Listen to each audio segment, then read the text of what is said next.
Hey everyone, welcome back to the Travel Mug podcast. This is Jen. I do have glasses on today if you're watching the YouTube, but it's still me. I am joined as always by my amazing partner in podcasting, Megan. How's your week, Megan? Are you wishing you're headed down south yet? Week was good. It was busy, lovely. As far as headed down south, surprisingly, no. No. I mean, January's almost over. Mhm. Not sure what happened to January. It went by Yeah. very fast for me. So I feel like we're on a good roll towards spring. So Mhm. no, actually. I know that might surprise you, but not yet. Maybe ask me again sort of mid-March. We'll see.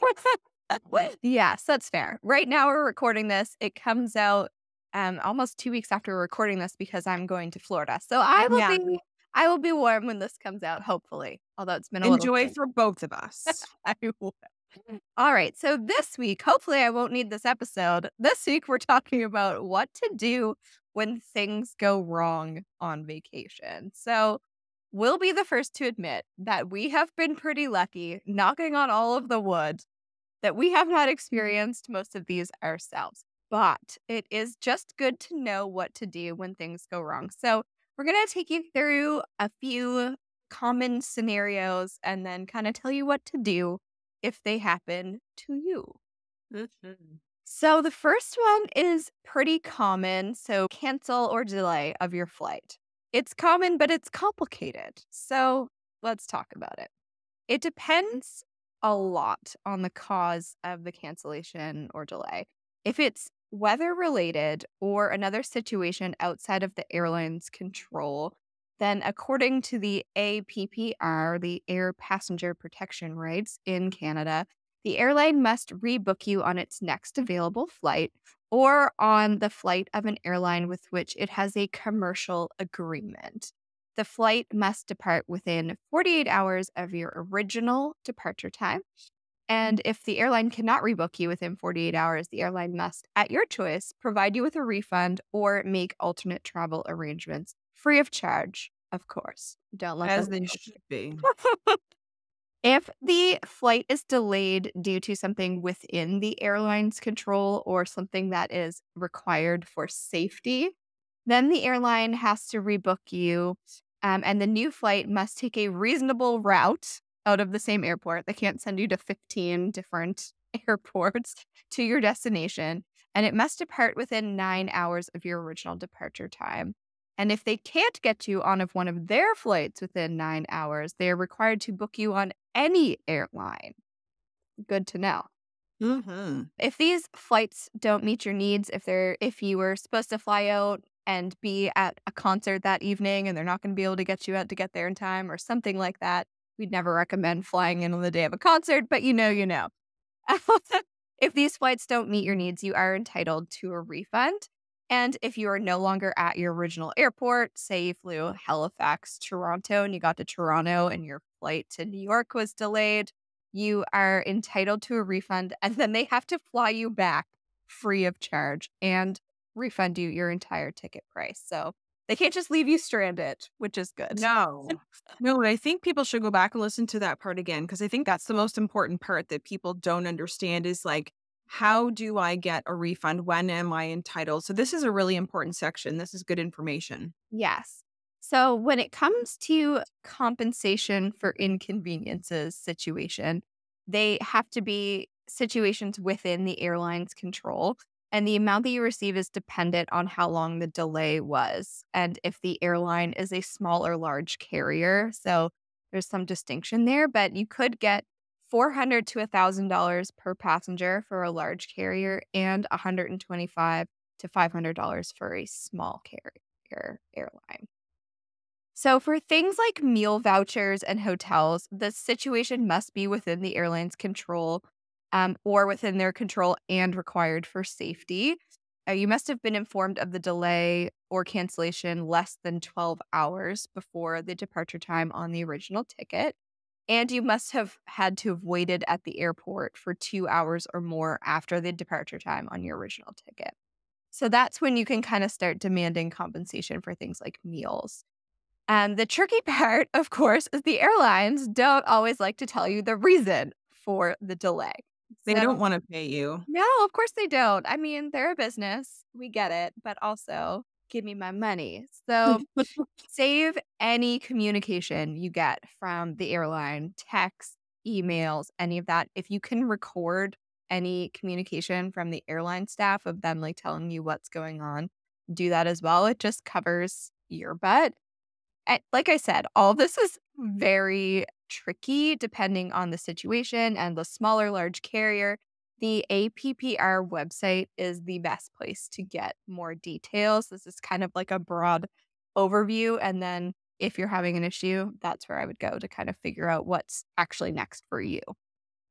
Yeah, I think that's really good advice. And I think too, we should remember as well as Canadian or American or wherever you're flying to, if you're in Europe and this happens to you, Yeah. you are still eligible for compensation coming home from Europe. They have the gold standard there in terms of compensation as well. So it's not just leaving from your home country, it's also coming home from your destination as Yes. well. So something to keep in mind. We had friends who were stuck on the tarmac. They got a really great compensation. It was in the Romanian airport, and there was even a service that they found online as well that would help them with everything and take a small fee. So you don't even have to worry about doing all the So- sending in the receipts or sending in the information yourself. Right. There's actually services out there that can help you if you don't mind paying a small fee as well. So just something to keep in mind. Neat. So, besides airline issues, there's also, of course, could be potential issues with car rentals. Jen, I know you've had some experience yourself, so let's cover some things in terms of car rentals.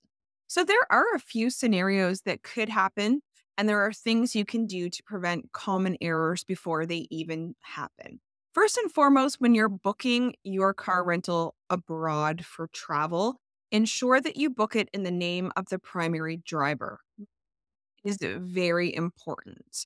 If you put yourself and you're not going to drive at all, too bad for you. You're now the primary driver. Secondly, if you have a credit card that will cover the insurance, and please do your research on this, really make sure that you're covered with your credit card. Also, ensure you use that same credit card to reserve and pay for the entire rental, or this could mean you're not covered through that credit card. Right. That's a really big piece of it as well. Also, book your flights first if your travel involves flying to a location, then renting a car, as you want to ensure you can get there first before you reserve or partially pay for your rental in advance. That would suck if your flights don't match what you've already booked for your car. Some people get excited and do like things out of order, but flights should always be 1st. I also just want to note too, because we're flying into Orlando, and of course, there's like A, B, and C terminals, and all of the car rentals are not in all of the terminals. So to avoid switching terminals to go get your car rental, I made sure. Hopefully, I made sure. We'll find out that the Yes, car rental that we're renting from is in the same terminal that we fly into. excellent. Do report back on I that. will. All right, excellent. Now, if you arrive and there is an issue with your booking, this will need to literally be worked out locally. I cannot help you with that here from this podcast.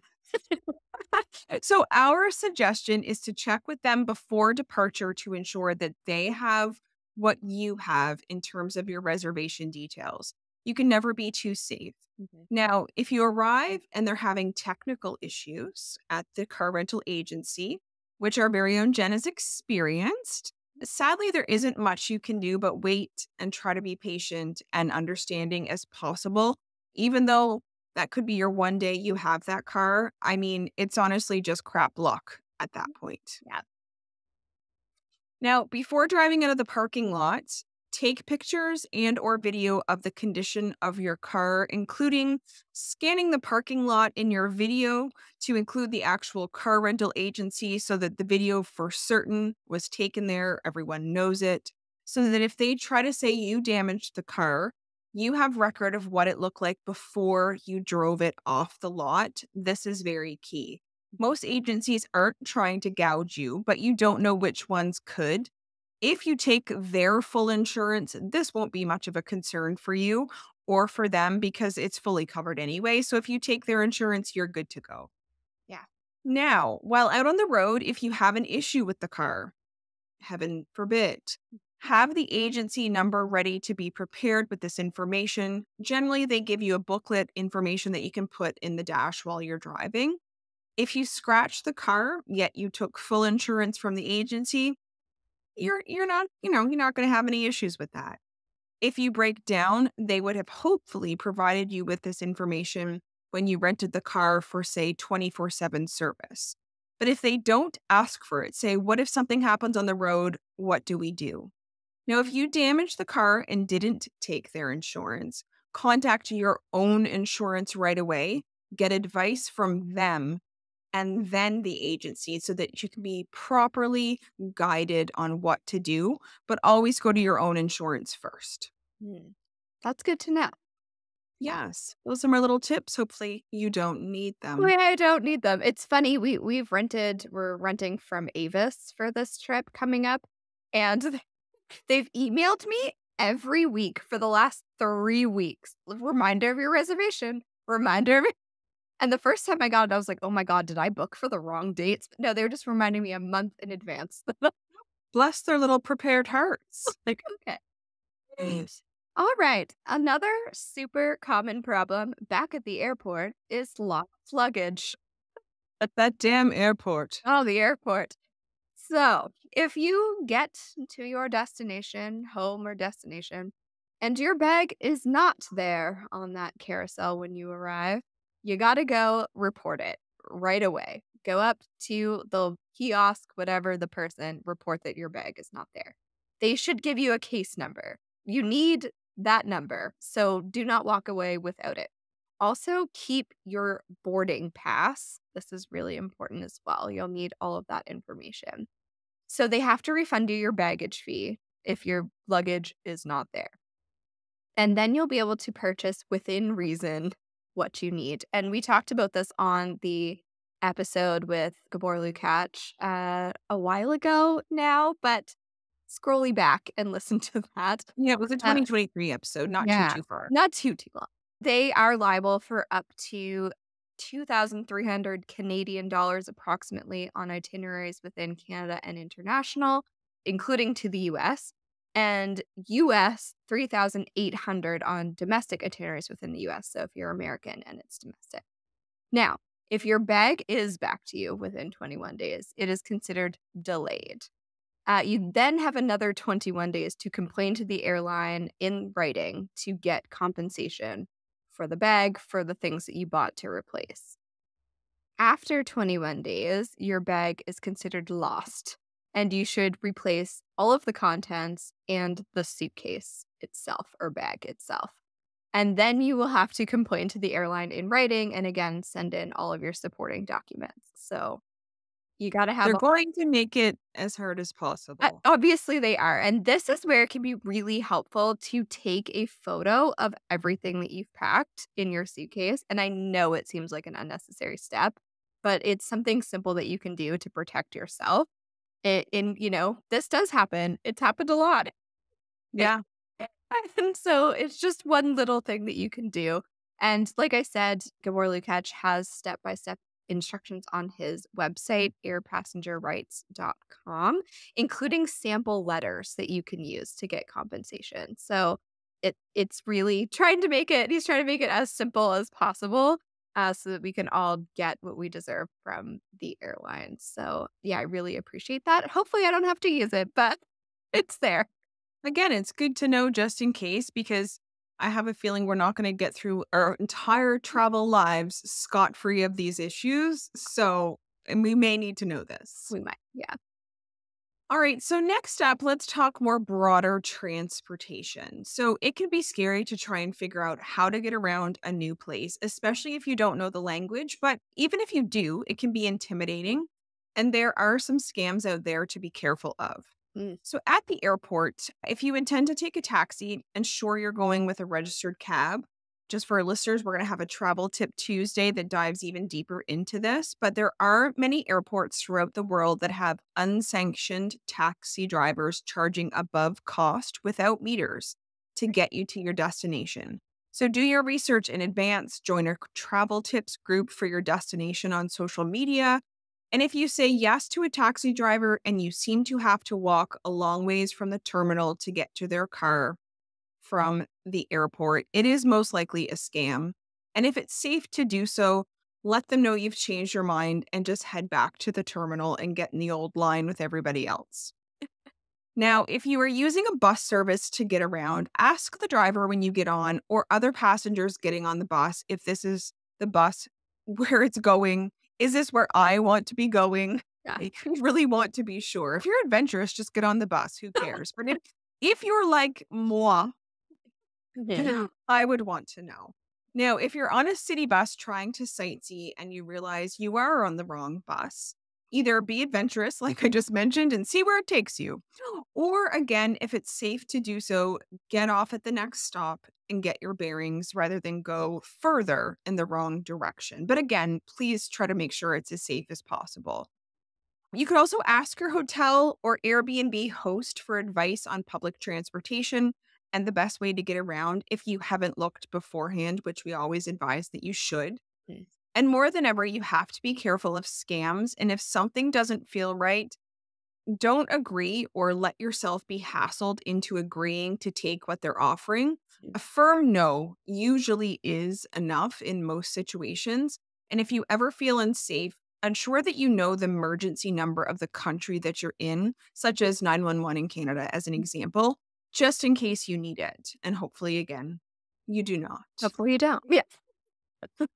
I feel like we're I doomsdayers know. here. We're in so much trouble. We are like totally.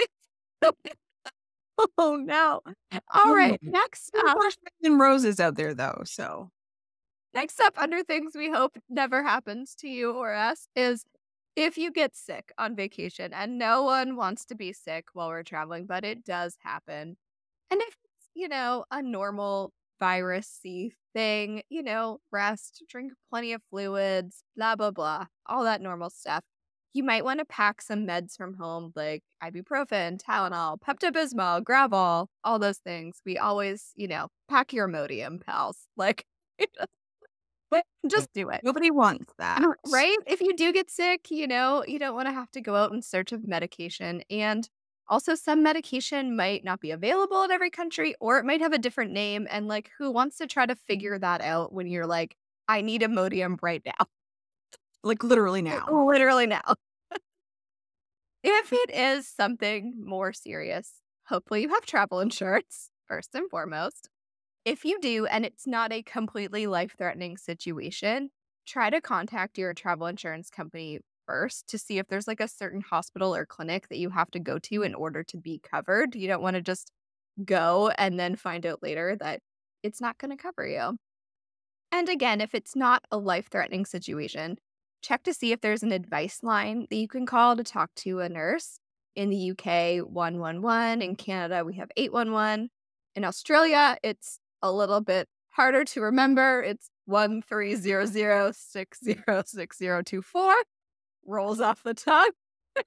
Seems a smidge complicated, but I digress. But I couldn't find a number for the US. I did some Googling, so I assume it's because their healthcare is much different than ours in Canada, the UK, and Australia. But if there is something and you're an American listener, let us know. Let everybody know.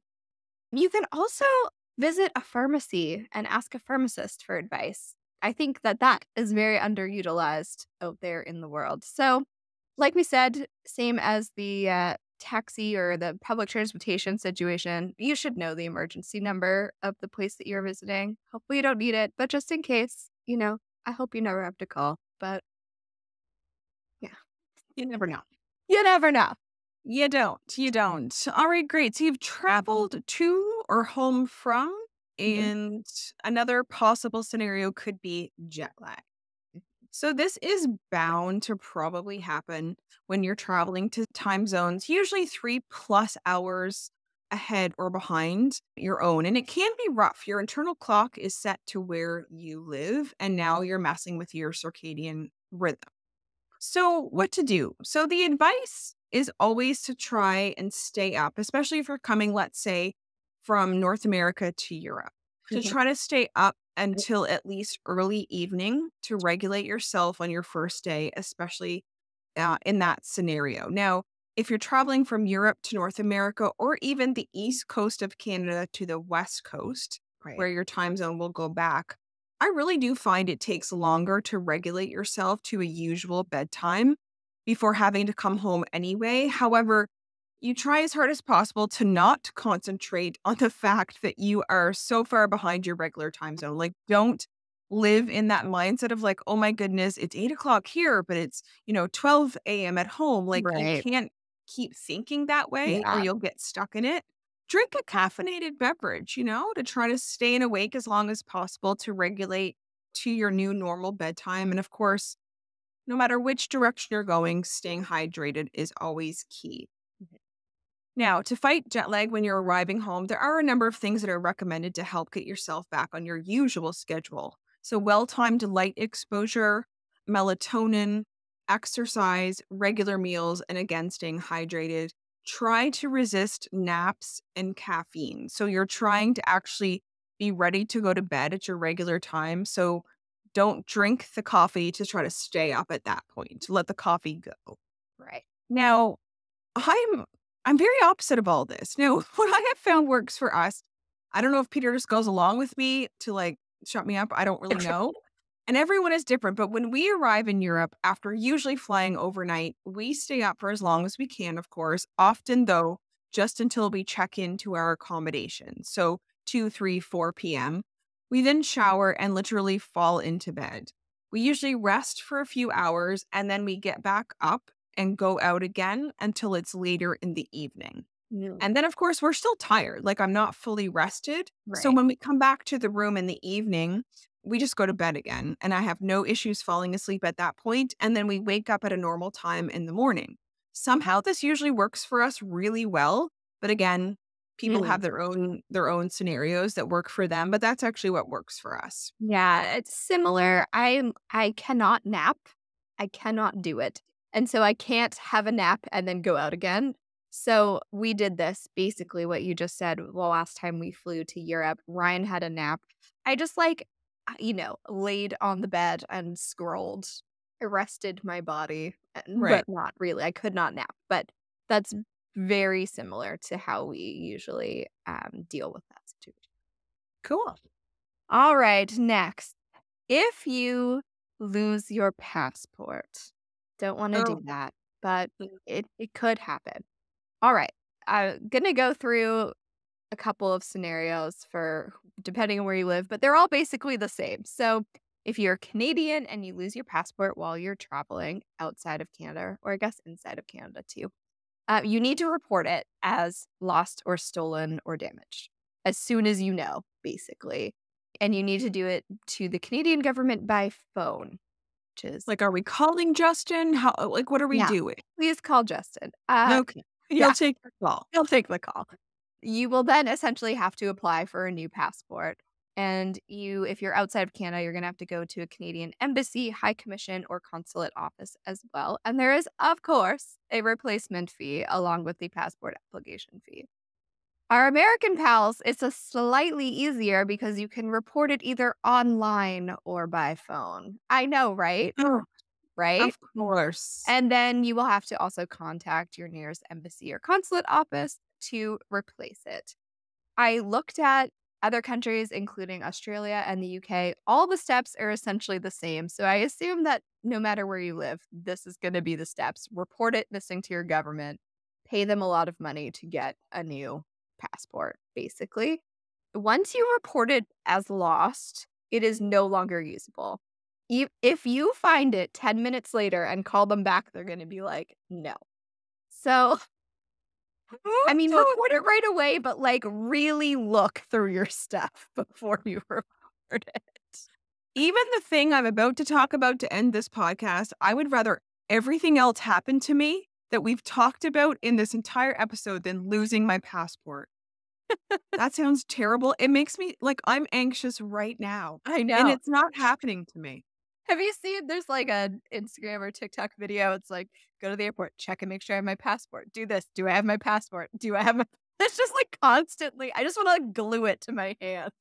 I know. I like glue it right to my chest and just It's be like, my right there. passport is here. Oh, folks, I hope this doesn't happen to you. Oh, anyway. Oh, imagine reporting it and then be like, And then crap, here it find is. That's yeah, worse. that is worse. Like, that's literally worse. Like, Oh, finding it right after you report it is 100% worse. right. Oh, All right, poor. Megan, what's our last situation? Well, we have one more scenario to talk about, and this is another way you could lose your passport. But anyway, so the last thing we want to talk about is unfortunately, if it really is no laughing matter if this happens to you, but if you happen to get robbed while on vacation, and my goodness, let's hope you never need this information.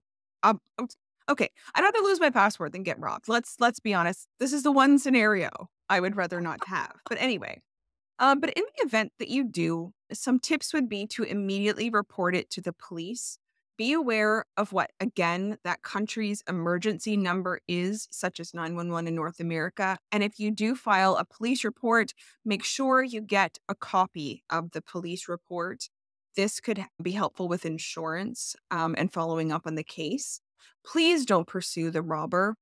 Just let it let it go and get to a safe place to regroup as soon as you can. Your life isn't worth your items or your cash. Contact your insurance if necessary and cancel debit and credit cards if those have been stolen. If you have a banking app and they didn't take your phone, that allows you to go in and actually lock your cards, do this first and then call your bank. Most banks will freeze everything once you report your stuff stolen and issue you an emergency card and funds. So, really rely on your bank, lean into that. And if your passport is stolen in the process, luckily, Jen just reviewed what to do in that situation, which is report it to your government, contact your embassy. You're going to have to get a new one. So we really hope that scenario, of course, doesn't occur to you, along with all the other ones. But the doomsdayers of the Travel Mug podcast are going to close this out. We're so sorry for this episode. It sounds so sad, but we really, of course, want to provide helpful information. And that is it for this week. And we hope that none of this happens to any of you. But we always feel that more information is best. So knowing what to do if something does happen can go a long way to help you feel better. And of course, take action if you need to. Thank you as always for listening. You can find us on social media at Travel Mug Podcast or on our website, travelmugpodcast.com. If you like what we're doing here, you can donate to the show through Buy Us a Coffee. The link is in the show notes. It helps us with our expenses here at the show to keep this going. And if you would prefer to leave us a review, I know it's a tough economy out there. You can do so at Apple Podcasts or Spotify or share the show with a friend. We'd love to have a broader audience. So until next time, bye.